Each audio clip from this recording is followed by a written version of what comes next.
ఇప్పుడు గౌరవ సుప్రీంకోర్టు మాజీ ప్రధాన న్యాయమూర్తి ఎన్వి రమణ గారు కొన్ని కామెంట్ చేశారు. ఆయన ఏమన్నారంటే అమరావతి ఉద్యమం ఆదర్శవంతమైన ఉద్యమం అన్నట్టు కూడా ఆయన మాట్లాడారు.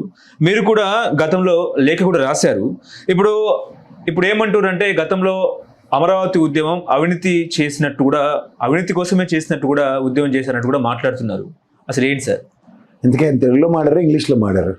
తెలుగులోనే మాట్లాడినారు.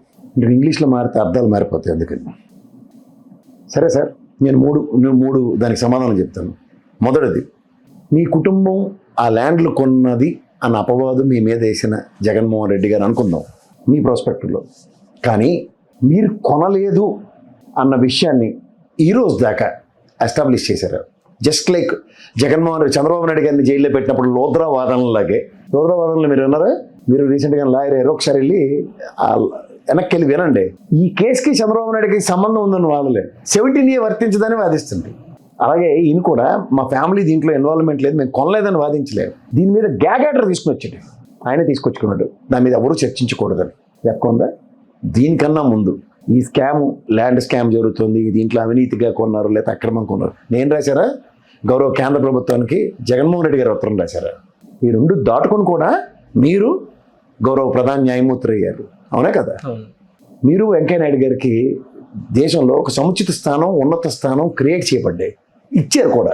ఆ సముచిత స్థానాలకి ఇప్పుడు మీరు తిరిగి రివర్స్లో ప్రవచనాలు ఒక కుల ప్రాతిపదిక మీద దయించి మాట్లాడకండి.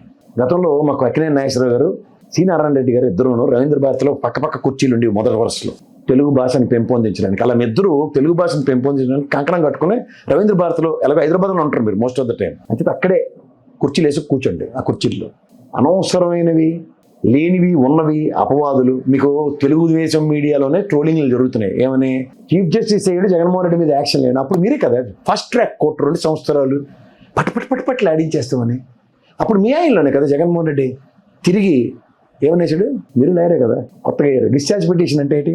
నాకు ఈ కేసుకి సంబంధం లేదన్నప్పుడు సిబిఐని, ఈడీని ఇలా పిలిచి జగన్మోహన్ రెడ్డి మాకు ఈనాడు, ఆంధ్రజ్యోతుడు చెప్పాడు మాకు 1,00,000 కోట్లు అవినీతి అని, మేము అవే పేపర్లు చదివి ప్రభావితం అయిపోయిన వాళ్ళం, సిబిఐ, ఈడీ వచ్చి మాకు అర్జెంటుగా 1,00,000 కోట్లు అవినీతి చేశాడని ఎందుకు చెప్పలేదు?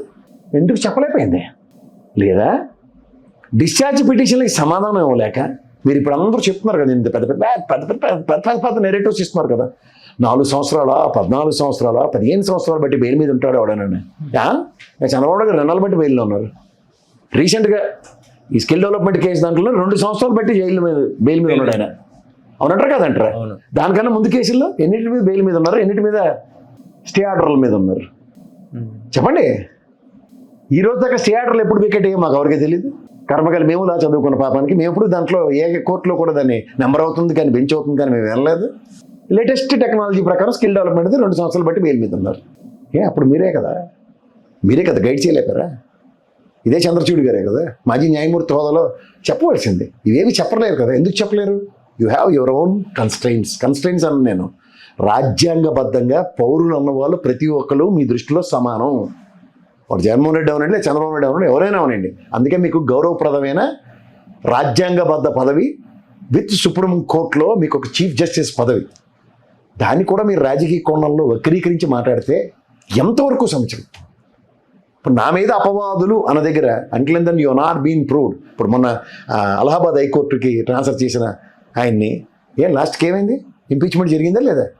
చెప్పండి లాయర్ గారు. జరిగింది. ఎందుకు జరిగింది? when it is got proved. కానీ దానికన్నా ముందు proactiveness, he has been transferred respectively to Allahabad court, అవునటో కదంట. అవును. సో ఈ సక్మాసెస్ అన్ని ప్రజలు గమనించట్లేదు అనుకుంటారా? మీ విషయంలో గ్యాగ్ ఆర్డర్ వికెట్ చేసుకుని ఇవాళ మీరు మా ఫ్యామిలీ మీద గడిన మచ్చని తొలగించుకోవడానికి నా ప్రయత్నం ఇదని మొదలెట్టప్పుడు మాట్లాడండి. అది ఎందుకు చేయట్లే అంటే తన దాకా వస్తే ఆయన నీతులు చెప్తారు కానీ ఆచరించరా? ఐవీఆర్ కృష్ణారావు గారు, జయప్రకాష్ నారాయణ గారు, ఇలాంటి వారు, ఇంక్లూడింగ్ లేటెస్ట్గా ఎల్వి సుబ్రహ్మణ్యం గారు, ఇలాంటి వాళ్ళు కూడా వాళ్ళ టెన్యూర్లో ఎప్పుడు డిసెంట్ నోట్ రాయరు. కానీ రిటైర్ అయిపోయిన తర్వాత మాత్రం ఎలాంటి మాటలు చెప్తారంటే, మా ఉండవల్లి అరుణ్ కుమార్ గారు భూమి ఆకాశం ఏకవైపోయి కబుర్లు చెప్తారు చూడు. మాకు కిరణ్ కుమార్ రెడ్డి చెప్పాడు చూడు, లాస్ట్ బాల్ 6 కొట్టేస్తాం మనకి రాష్ట్రం అపజయం, అలాంటి చెవులో పూలు కథలు మాత్రం బాగా చెప్తారు. అలాగా వీళ్ళు కూడా రిటైర్ అయిన తర్వాత పనికాహార పథకంలో మాట్లాడితే ఇంకటి మీకు ఇంగ్లీష్ భాష నచ్చదు కదా సార్. నారాయణమూర్తి గారు మాట్లాడినప్పుడు కూడా మీ మనోభావాలు గాయపడ్డాయి కదా. ఎందుకంటే మీరు నేను అందరూ తెలుగు మీడియంలో చదువుకున్నాం, కానీ మన పిల్లలు ఇంగ్లీష్ మీడియంలో చదువుకుంటే మనం తట్టుకోలేకపోతున్నాం కదా. వాళ్ళ కుటుంబ సభ్యులను కూడా ఇబ్బంది పెట్టారని కూడా మాట్లాడారే. మరి గ్యాగ్ ఆర్డర్ ఎందుకు ఇచ్చారు? నిజంగా ఇబ్బంది పెట్టారు, నేను ఒప్పుకుంటాను అనుకుంటున్నాం మళ్ళీ అనమాట. మరి గ్యాగ్ ఆర్డర్ ఏం చేసింది? గ్యాగ్ ఆర్డర్తో ఒక ప్రొటెక్షన్ సెల్ వచ్చిందా లేదా? అవును. మరి ఆ ప్రొటెక్షన్లో ఉన్నప్పుడు ఇప్పుడు మళ్ళీ ఎందుకు మానిన గాయాలను లేపుతున్నారా, లేకపోతే గాయాన్ని గుర్తు చేసుకుంటున్నారా, లేదా దాని మీద ఉన్న క్లీన్ చిట్ ఇచ్చుకోవడానికి ప్రయత్నిస్తున్నారా? ఎప్పుడైతే ఎన్వి రమణ గారు ఇలాంటి వ్యాఖ్యలు చేశారో కొన్ని మీడియాలో ఏంటంటే జగన్మోహన్ రెడ్డి ఈ రకంగా కూడా వ్యవహరించారా అన్నట్టు కూడా మాట్లాడుతున్నారు. అది ఏ రకంగా అన్నది మాకు కావాలి కదా. ఆ రకంగా వ్యవహరించిన దానికి ఈ రకంగా వ్యవస్థ కూడా వ్యవహరించింది కదా గ్యాగ్ ఆర్డర్ ఇచ్చి. మీరు అది రైట్ అన్నప్పుడు ఇది కూడా రైట్ అవ్వాలి కదా. రెండు రైట్ ఉండవు కదా, ఒకటే రైట్ ఉంటుంది. అంటే ఒకటి రాంగ్ అని అర్థం కదా. అంటే మాజీ న్యాయమూర్తి కూడా వదలలేదా? మాజీ న్యాయమూర్తి కన్నా ముందు జరిగిన ప్రక్రియ జాగ్రత్తగా గమనించండి. ఈ అవకతవకలు జరిగాయని ఆయన మీద ఉత్తరం రాసిన జగన్మోహన్ రెడ్డి బిఫోర్ ఈజ్ ప్రధాన న్యాయమూర్తి కాకముందు. ఎస్. అందుకని వెనక్కి వెళ్ళి turn the page, learn the work.